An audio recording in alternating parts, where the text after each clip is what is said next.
നല്ല പെർഫെക്റ്റായിട്ടും നല്ല ടേസ്റ്റോടുകൂടി ഉരുളക്കിഴങ്ങ് തോരൻ എങ്ങനെ നമുക്ക് ഉണ്ടാക്കിയെടുക്കുന്നത് എന്ന് നമുക്കിത് നോക്കാം. ഇവിടെ ഞാൻ മീഡിയം 3 ഉരുളക്കിഴങ്ങ് എടുത്തിട്ടുണ്ട്. ഇതിൻ്റെ തൊലിയൊക്കെ കളഞ്ഞ് ഇത് നമുക്ക് ചെറുതായിട്ട് അരിഞ്ഞെടുത്തുകൊണ്ട് വരാം. ഞാൻ ഉരുളക്കിഴങ്ങൊക്കെ ചെറുതായിട്ട് അരിഞ്ഞെടുത്ത് വെള്ളത്തിൽ ഇട്ട് വെച്ചിട്ടുണ്ട്. 2-3 വെള്ളം കഴുകിയിട്ടാണ് വെള്ളത്തിലിട്ട് വെച്ചിരിക്കുന്നത്. ഉരുളക്കിഴങ്ങ് ഇതുപോലെ നീളത്തിൽ കനം കുറച്ച് വേണം അരിഞ്ഞെടുക്കാനായിട്ട്. വെള്ളമെല്ലാം നമുക്ക് ഊറ്റി കളഞ്ഞെടുത്തുകൊണ്ട് വരാം. ഇതിലോട്ട് ഒരു വലിയ സവാള കൊത്തി അരിഞ്ഞെടുത്തതാണ്, അതങ്ങ് ഇട്ട് കൊടുക്കാം. 3 വലിയ വെളുത്തുള്ളി ചെറുതായിട്ട് കൊത്തി അരിഞ്ഞതും എരിവിനനുസരിച്ച് പച്ചമുളകും അരിഞ്ഞതിലോട്ട് ഇട്ട് കൊടുക്കാം. 1 കപ്പ് തേങ്ങ ചിരകിയതുകൂടി ഇട്ട് കൊടുക്കാം. ആവശ്യത്തിന് ഉപ്പിട്ട് കൊടുത്ത് 2 നുള്ള് മഞ്ഞൾപ്പൊടിയും കൂടി ഇട്ട് കൊടുക്കാം. മഞ്ഞൾപ്പൊടി ഒത്തിരി കൂടി പോകരുത് കേട്ടോ.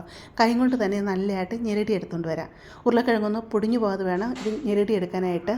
ഒരു പാൻ അടുപ്പത്ത് വെച്ച് ചൂടായി വരുമ്പോഴത്തേക്ക് 2 ടേബിൾ സ്പൂൺ വെളിച്ചെണ്ണ ഒഴിച്ച് കൊടുക്കുക. വെളിച്ചെണ്ണയിൽ തോരൻ വെച്ചെടുക്കണം കേട്ടോ, അതാണ് ടേസ്റ്റ്.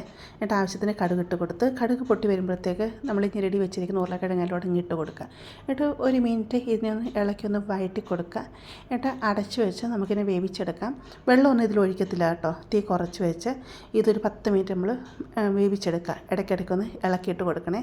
ഇതിൻ്റെ ഇടയ്ക്ക് ഞാൻ കുറച്ച് കറിവേപ്പിലയും കൂടി ഇതിലോട്ട് ഇട്ട് കൊടുത്തിരുന്നു കേട്ടോ, അത് കാണിക്കാൻ പറ്റിയില്ല കേട്ടോ. ഇപ്പോൾ ഉരുളക്കിഴങ്ങൊക്കെ ഇവിടെ നല്ല രീതിയിൽ വെന്ത് നല്ല പെർഫെക്റ്റായിട്ട് വന്നിട്ടുണ്ട്.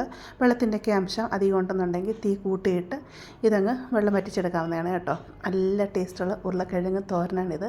കുട്ടികൾക്കാണെങ്കിലും ഇത് ഒരുപാട് ഇഷ്ടപ്പെടും കേട്ടോ. അപ്പോൾ ഇങ്ങനെ തയ്യാറാക്കി നോക്കാത്തവർ തീർച്ചയായിട്ടും ഇങ്ങനെ തയ്യാറാക്കി നോക്കുക.